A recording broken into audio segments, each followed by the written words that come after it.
Hello and welcome to B2B Revenue Leaders. I'm your host, Dustin. Today, I'm joined by Kevin White, who is the head of marketing at Common Room. And we're talking about AI and SDRs. Will it or will it not take their jobs? How to use signals and why, traditional black box intent data isn't the same as specific signals. On to the episode. Hey, Kevin, welcome to the show. Hey, Dustin. Good to be here. Yeah, glad you're here. We're going to talk about a little bit about signals. We're going to talk a little bit about SDRs, how it all ties together. But one thing I want to start off with first is I've had the take before that AI is going to replace SDRs. Where do you stand on that? Yeah, I feel like it's a hot topic as of late. I feel like there are a few directions people can take it. To me, I actually feel like it's more of the golden age of SDRs, or the golden age of generating pipeline or demand via humans. The reasons for that is just there's so many tools and AI assists for those teams that it's really just taking away, to me, what AI is doing is taking away a lot of that manual, tedious labor, things like prospecting, things like jumping from tab to do research on a prospect or an account, things like assisting with what context you should go with outbound, and then maybe giving you that LLM powered message that you can easily jump in and modify. But I still very much see that humans need to be in the loop and have the last mile. And what I see AI is doing is just making it so much easier for them to do the human powered things that are needed, which is the context personalization, focusing on what will really get into this account or what will really turn this person into a conversation or conversion, and letting AI do all the, I hate to say it, just grunt work that SDRs and AEs shouldn't really be doing. I view it as a little bit of opposite of AI is going to completely automate all this. And I actually think having a human is a differentiated factor, which we can get into if you want to go that direction too.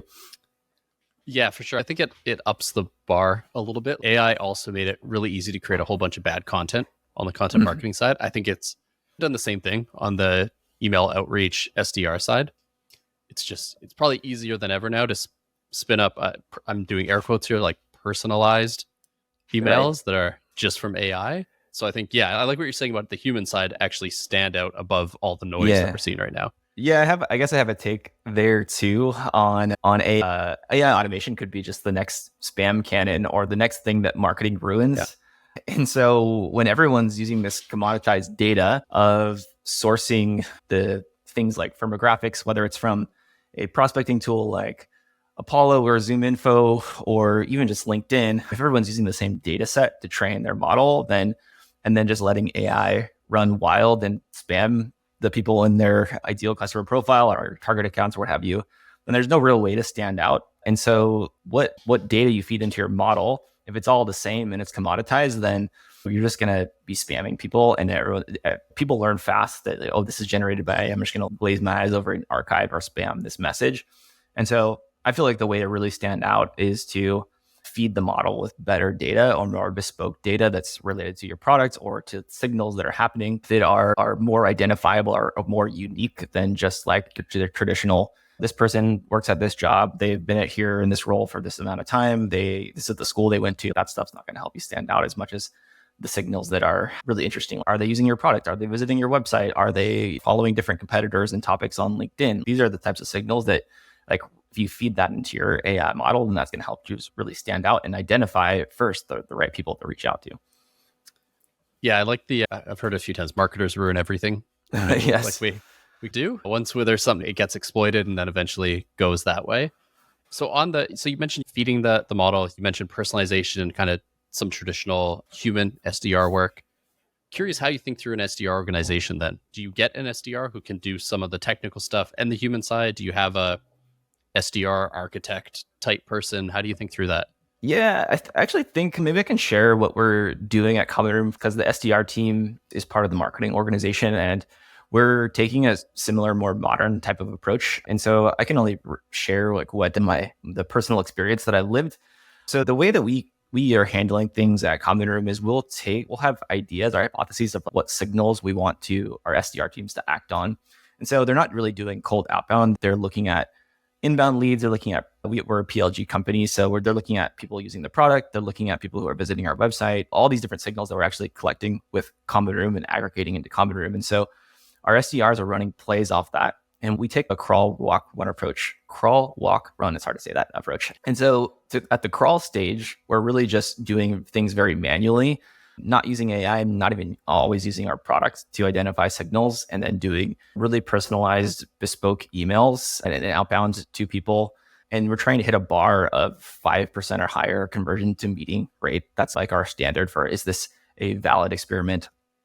And then from there, we'll go to the walk stage, which is more automation. It's more humans doing the last mile thing. So we'll aggregate all the signals with Common Room.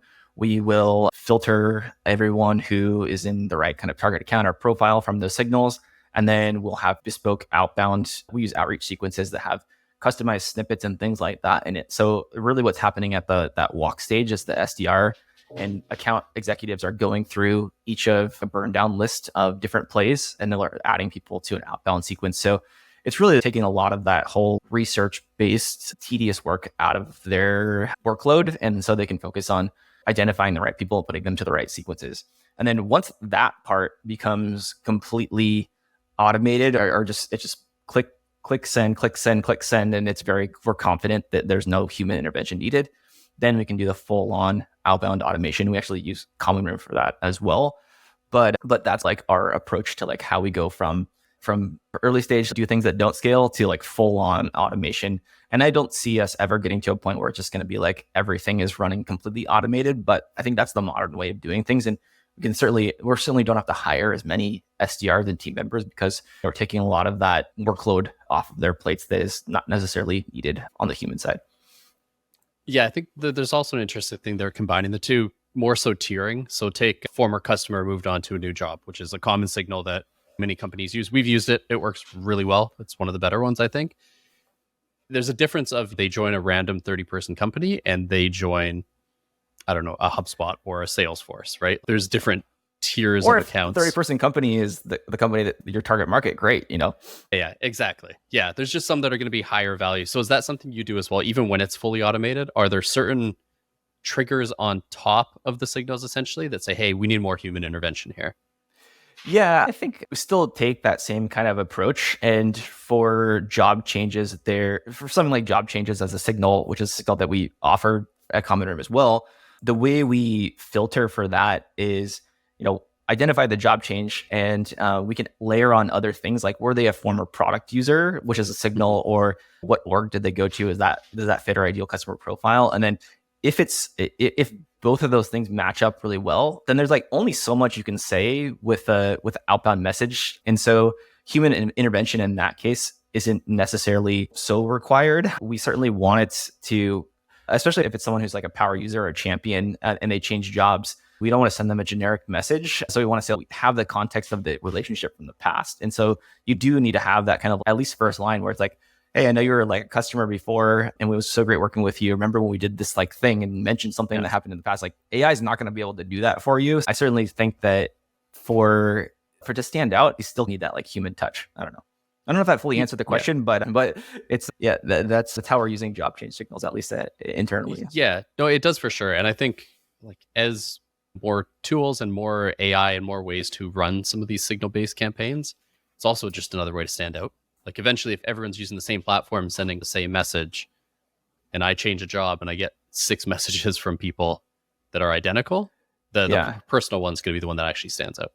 Yeah, or also the person who you worked with in the past and actually have a relationship with, of course. But yeah, there's other ways to stand out too without just like sending a generic message. Because I've certainly been the culprit of, or the recipient, I should say, of changing jobs and just getting flooded with congrats. Or same thing with funding, is like the same exact message. You got to figure out a way to stand out. And yeah, there's many ways to do that, but humans are typically required to be in the loop to do that for the most part, I would say.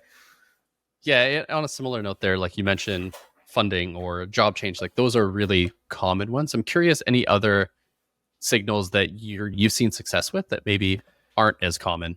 Yeah, my favorite signal right now that we are running is looking at anyone who's engaging with certain topics on LinkedIn. It could be engaging with a competitor post, it could be engaging with a thought leader, and it could be a thumbs up, just as simple as a thumbs up or like a reaction. And then if we take that message or that post and use it to personalize the outbound email, and then also say, oh, here's how our product ties into this topic that you're clearly interested in, that play works really well. For example, if we compare it to more just a targeted account-based approach, we are seeing that gets 120% higher conversion rate to a meeting booked. It's one interesting tidbit there too, is that it's only getting 10% higher open rates. And we just use like the author's name and the title typically for the open rate. So it gets better open rates, but like it gets way better conversion rates to meetings booked because it's so relevant. And then also we say, oh, we use our product to identify this, and people are, oh, I want to know more about that too. So there's lots of parts to that, but that's definitely one of my favorite signals. Is like, it's more like LinkedIn ecosystem listening kind of signal. Yeah, I like how the email and call out is relevant as well, because sometimes with intent, like you're interested in a topic, it's a black box. There's a lot of software out there where it's, this person is interested in X, and you don't really know how or why or anything. Yeah. I don't trust that stuff personally too much, so I like the relevance there. Yeah, I learned how that all that stuff works, and it's essentially like a partnering with content providers who are paying for really cheap Google search traffic, or maybe even free Google search traffic, and then they're aggregating like, oh, someone clicked on digital transformation or AI automation, and they're paying for really cheap traffic, and then I did like mapping that to an IP address, and there's like a bunch of content farms that are doing this, and then they're selling that data to providers. I won't name them, but I think we all know who the intent providers are, and the black box intent providers. And I think that signal, one, because it's a black box, but two, because it's a really weak signal, is not that effective. And I think that there's been a lot of talk recently about how ineffective those types of signals are. And so that's where we skew, or where I skew the team to, is okay, let's only take action on signals that are actually meaningful and that will hit that bar of 5% conversion to meeting booked rate. Otherwise, it's a waste of our time. Yeah, I think the other kind of interesting thing with signals in general or intent is, depending on who you sell to, changes how transparent you might want to be. So selling to marketers and salespeople, you can be maybe a little bit more direct and call it out, because like, oh, that's actually cool. How did you do that? Let's talk. Yeah. So I think that makes it a bit easier as well. If you do it to someone who doesn't understand how it works, it just seems like witchcraft and a little scary. Yeah. That is honestly one of the reasons why I joined Common Room, is because I used to be in the data and developer space at my previous few companies. And I was like, I'm selling to people who I just don't get, I don't have empathy for. And so being at a company where we sell to demand gen marketers and SDRs and salespeople, it's like, okay, I'm credible. I know the space. I'm credible. I feel like a subject matter expert. I can speak the language. I know the pain points. Like it just goes so long in terms of like how to do product marketing, positioning, and messaging, and all that stuff. I don't think I'm ever going to go back. Yeah, it's funny. This is my first time selling to marketers and salespeople as well, and it's night and day, because I actually know what I'm talking about. Empathy is pretty key to marketing, so it matters. Yeah. So on the flip side of the last one of signals you use that maybe aren't as known, I'm curious, have you ever tried a signal and you thought, oh, this one's going to be great, and then fell on its face? Yeah, I feel like there are product signals where you have someone who is clearly really active in the product, and for whatever reason, they're tire kicking or they're setting something up and maybe running into bugs or something like that. And you're just like, oh, there's so much signal happening in this product, but then reaching them or getting them to take the next step is often challenging. And my hypothesis for that is that sometimes it's people just don't, they want to buy by using the product and they don't want to talk to anyone. And so they're just allergic to that outreach. Or maybe they're the wrong type of, they're not the economic buyer. They're the person who's the user. They're just trying to validate this thing works. I don't know. It's really hard because we haven't had a lot of success with that like super high active product user, which you would think that like they would convert really well. I would say like things that do work well that are also like product usage is more like, are they inviting another user? Are they connecting an enterprise integration? I've actually seen signal surprising that there's a high amount of usage and then it like scales down super fast. That is a really great signal actually for enterprise accounts, because they're just like pressure testing your system. So yeah, there's some kind of counterintuitive things on the product usage side of things that you would think would convert super high, but don't. But then there's also some on the flip side, there's things that like don't seem like really strong signals, but they convert really well on the product side of things. So it goes both ways. Yeah. So I guess on the product side, I guess I'm curious more on communication channel, right? So someone's active in the platform. Do you build in-app messaging or in-app product triggers, or is it all through email, or how do you think through the communication channel? Yeah, we haven't explored that too much. We do have in-app notifications and things like that, but they're hard-coded, and honestly, I think we're gonna invest more in that type of communication. You have a captive audience there; they're in your product.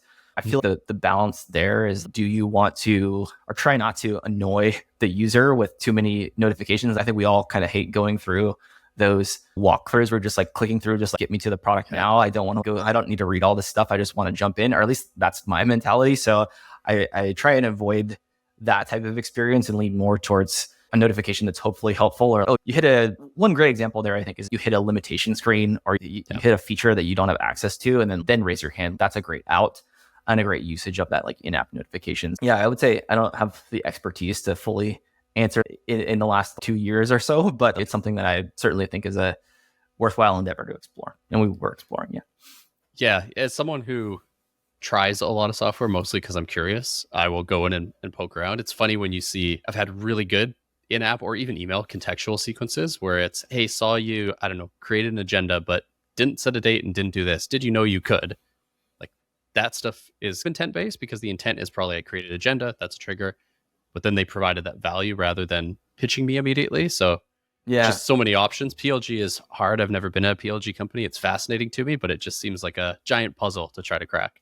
Yeah, I think, there's so many vectors, so much surface area. And I really think you need to have a dedicated team that's one, it's almost like you have two sides of the coin, where you have one person who's looking out for the user experience and the other one who's trying to like grow user activation and do so in a way that is authentic or helpful.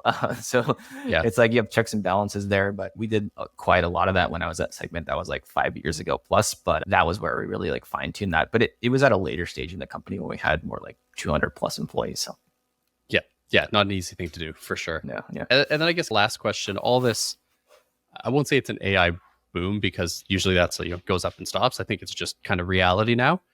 But curious what you're interested in trying or have hopes for in the next year on the marketing side, marketing or SDR side, when it comes to that.